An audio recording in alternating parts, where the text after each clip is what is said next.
Hi everyone, this is Derek Rennie here.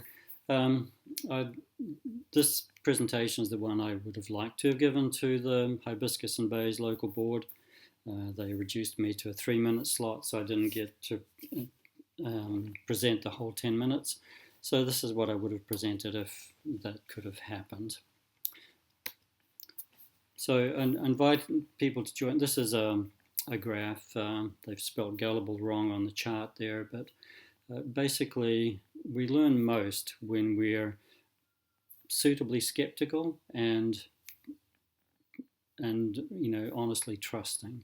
So that whole idea is that I'm wanting to invite counsellors because it's a difficult time we're in, and it's hard to believe that we've been lied to so much, and it's hard to come to terms with that.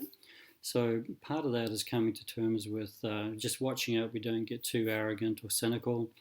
Arrogance meaning, calling people climate deniers when they don't deny the climate. They acknowledge it's changing. The question is it man-made or is it natural? And so the idea is to learn to be, I invite them to join me in the middle to develop a healthy skepticism, and that keeps arrogance and cynicism at bay, while learning at the same time to trust those who deserve our trust. There are people that we should trust and people that we actually shouldn't.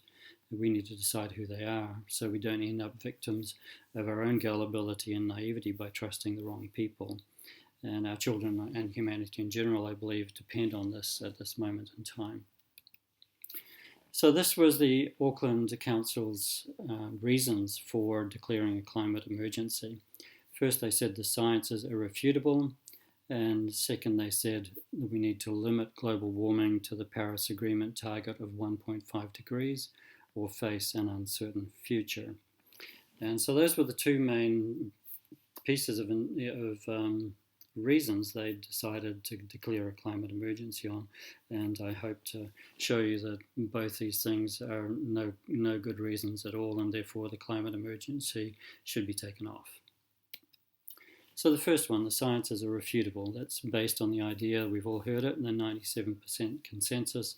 Barack Obama made that famous Twitter statement that 97% of scientists agree that climate change is real, man-made, and dangerous. And he got that, that came after the John Cook. John Cook's an Aussie, works out of Queensland, I think. So him and his team examined 11,944 papers. And they didn't really examine the papers. They basically did a word search in the abstracts. The abstract is that short brief at the front of a paper to tell you their findings and sort of give you an overview. But sometimes the abstracts don't relate to what's in the paper at all. But that's all they did. They basically did a word search on the abstracts. And from there, they found that 66% expressed no view at all. So it's hard to see how they get a 97% consensus when they already, trashing 66% of the papers. So that's one way they manipulate the stats, or use stats to manipulate the figures. And of the remaining 34% of the authors, they claim 33% endorsed the consensus that greenhouse gases were at least partly responsible for some of the global warming. It's a pretty nebulous statement, at least partly responsible for some of the global warming. You don't get like serious, that's that just makes no sense at all. But the 33, it wasn't 33% of 34%, it was 33% of the 11,944. So when you divide 33 by 34, you come up and multiply by 100, you get that 97.1%. So that's how they came up with that 97% figure. And I say that's a bit like the difference between relative risk in a drug trial to absolute risk. Relative risk can make it look really major, but when you look at the absolute risk, it can be really minor, the benefit of the drug. And what they also said was that 64 out of the 11,944 papers claim that humans have caused most of the global warming. So again, that's not 97%, that's only 0.5%. But it even gets worse than that, because David Legates and his team actually read the original papers, those 64 that John Cook said were the key things with creating global warming. And they found that only actually, reading the whole papers, only 41 of them explicitly stated that humans caused most of the warming since 1950. So that takes it down to 0.3%. And don't quite remember, but I believe that David Gates' team, they took about a year to look at this. So I think they read the whole 11,944 papers, but I have to confirm that. So of those 11,940 climate science papers, 99.7% did not say that carbon dioxide caused most of the global warming since 1950. It was less than 1%, and not one paper endorsed a man-made global warming catastrophe. Now that's where it's a common strategy. If you control the science and censor all opposition, then you control what is believed to be true in the world. And I believe that's what's happening. And there are, in fact, many eminent scientists and Nobel laureates who go so far as to say that the idea of man-made dangerous climate change is the biggest hoax in history. Highly recommend people read Ian Plimer's book, Green Murder. And it says, they're all calling us to stand up for the truth. All these scientists have experienced cancel culture, and when not even eminent scientists are allowed to share their thoughts, that should tell us something, shouldn't it? And I've named a few scientists there, and the links are in the PDF attached to this document that I also gave to the board members. And I call them, this is the question, we should be grown up enough to realize that when top professors call this out, we should listen. We ignore them at our peril and our children's peril, and indeed humanity's peril. So hopefully that's answered the question that the science is indeed refutable. Scientists have been refuting it for a long time. And as I've said, have just been continually censored. This moves on to the second question. To limit, the reason they declared a climate emergency is to limit global warming to the Paris Agreement target of 1.5 degrees or face an uncertain future. So let's look at that. Let's look at the past to see if 1.5 degrees is really that big a deal, and wouldn't we actually be better off with some warming? I got this, I think this is even Plimer's graph I got it, but he's got it from the Smithsonian and NOAA's website. And here you can see the temperature proxies for the temperature in the world for going back 500 million years. That's a long time. And he did the math on that, and he looked at the red lines is when we had no polar ice, and the blue lines is when we had ice on the poles.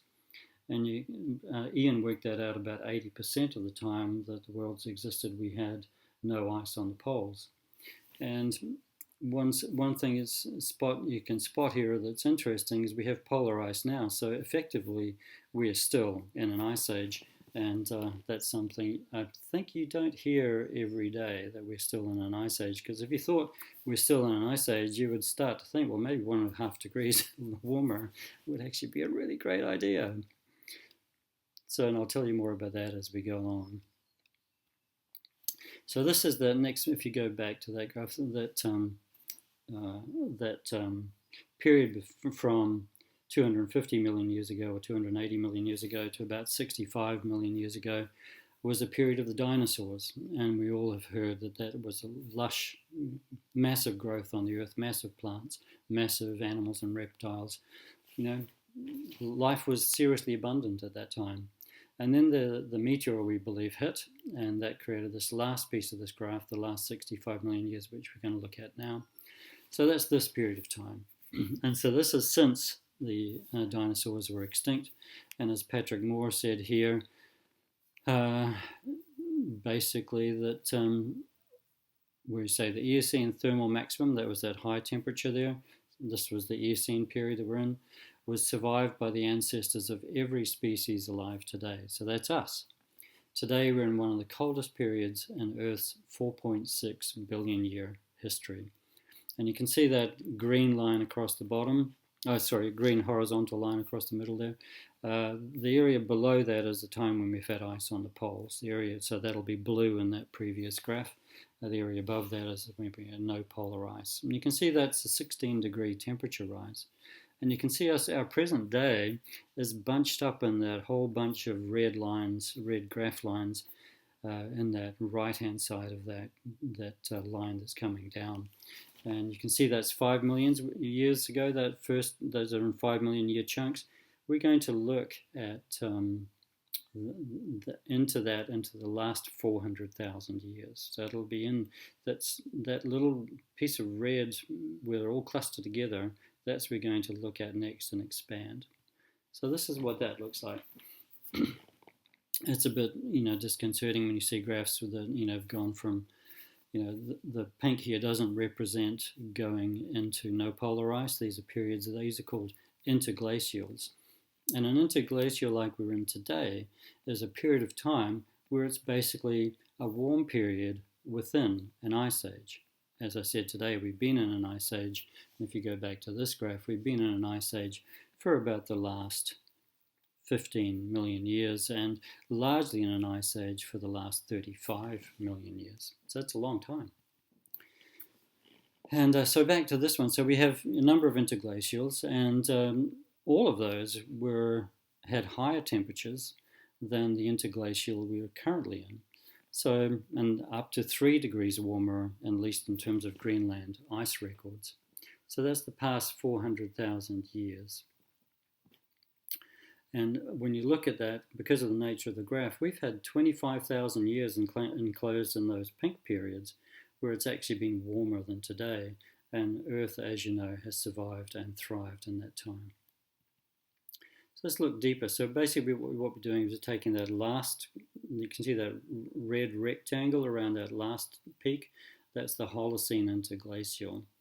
And so this is what we're looking at now. This is the top of that peak.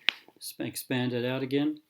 And it contains all of recorded history. In recorded history, this goes across 11,000 years. Recorded history only goes back about 5,000 or 6,000 years. And within that recorded history, we see these recent warm periods. Those green lines that go up the page there start from the first one is the Minoan warm period. The second one is the Roman warm period. And the third one is the medieval warm period. And the fourth one is the warm period we're in now, the modern warm period. And you can see that the modern warm period is nowhere near as warm as the medieval, the Roman, or the Minoan. And if you take that period of that graph between the bottom of the little ice age, which happened just before the Roman warm period, you can see that blue writing at the, going upwards from the bottom of the graph. That's the little ice age. If we take the bottom of that to the top of the Minoan period, and then you get that magical 1.5 degrees that is supposed to be dangerous to go over. And you can see there was periods of time, like remember from back to this graph, there was periods of time when we were way over that, and life thrived. In fact, we know that all the recorded history shows that when it was warmer, it was periods of plenty. But when it was colder, it was not a good spot. Like after the medieval warm period, we had the Dark Ages. And then we had the Little Ice Ages where it used to freeze in the Thames. And it was cold. Crops were low. Famine was rampant. And so warming is actually a good thing. So if you look at that together, this just gives you, wraps up that graph so you can see them together. That I don't believe 1.5 degrees is going to be a problem. In fact, we should look forward to it. And I love this quote from Professor Will Happer. He's a physicist, did used to advise Obama before, what was his name? Al Gore threw him out because he couldn't stand Will Happer disagreeing with him. And this quote comes at 14 minutes and 30 seconds from Climate the movie. It says, he says, this is what you can hear in the movie, whenever I hear people pontificating about 1.5 degrees leading to the end of civilization, I think, what have they been smoking? So, hopefully, you've seen enough now to at least begin to question the idea that the science is irrefutable. Lots of scientists, as I've shown, are presenting science, and the science that says 97% is seriously bad, almost fraudulent science, and should be seriously questioned. And the second point, to limit global warming to the Paris Agreement target of 1.5 degrees or face an uncertain future, I hope now that you can see that in the middle of an ice age, yes, it's warmer, but it could just as easily drop off that if you look back at this one here, it could just as easily, those interglacials, they don't last that long. In 11,000 years is a long time. We could drop off that sooner rather than later. And there are some scientists that are predicting, because of the sun cycles, that we will go into a mini ice age, not quite as deep as the little ice age, but by 2040 they reckon it should be the peak of the bottom, the trough, peak trough of the next little ice age. Probably call it the modern little ice age, due to the waning sunspot activity, which affects how radiation comes into our planet, which affects the clouds that form. And clouds are the biggest greenhouse gas. 70% of the greenhouse gases is clouds. Carbon dioxide is only a minuscule part of it. And I don't know if you know, but man-made carbon dioxide is only like 3% of the carbon dioxide released into the atmosphere. The rest is natural sources, often a large part of it from the ocean outgassing carbon dioxide as it warms up. And they believe that the rise in carbon dioxide now is actually happening after the medieval and the Minoan warm periods. It takes several hundred years to come out from the oceans. And carbon dioxide is actually the slave to temperature. It's not the creator of temperature. I'll do another presentation about that. But Al Gore, in his film The Inconvenient Truth, showed that those two graphs, looked like they were following each other. But if he'd expanded it, you would have seen the timeline that carbon dioxide actually follows temperature. It doesn't lead it. Another lie we have been told. So, this last piece here of this thing was said in the declaration, is that everyone has a role to play in delivering the change required. I seriously question the fact, I believe that we do have a role to play, but the role is to actually tell the truth to each other and to be healthily skeptical, learn who to trust and who not to trust. And I hope that the Auckland Council, I will be presenting this with other people at the Planning Environment Committee, I believe, soon. And this is my goal. I hope that that councillors can at least begin to contemplate that the two main points for the Auckland City Council to have declared a climate emergency are at least questionable, and that we should work towards this being cancelled. That'll save ratepayers unknown millions of dollars, and to limit excessive rate rises during a time of financial hardship. And I believe your duty as councillors is your primary duty, is to protect people from bad policy. Thank you for your time and attention. So I'll present that, and I will change it a wee bit. There are a couple of others joining in on the presentation, and I will report in when that happens. But in the meantime, you can share this presentation. I think it's good for everyone to know this and to see the reasons why we've declared it a climate emergency and the reasons why that should not be. And with the UN Pact for the Future that's recently come through, I believe it's more imperative now that we get our citizens educated, because a democracy is only as good as how well educated in truth the citizenry is. And if the citizens have been brought up on a set of lies, they can't acknowledge the truth. It's a very hard thing to do, and hopefully things like this will help that journey of people, helping people wake up to the lies they've been told and the truths they need to accept and come to terms with. Thank you.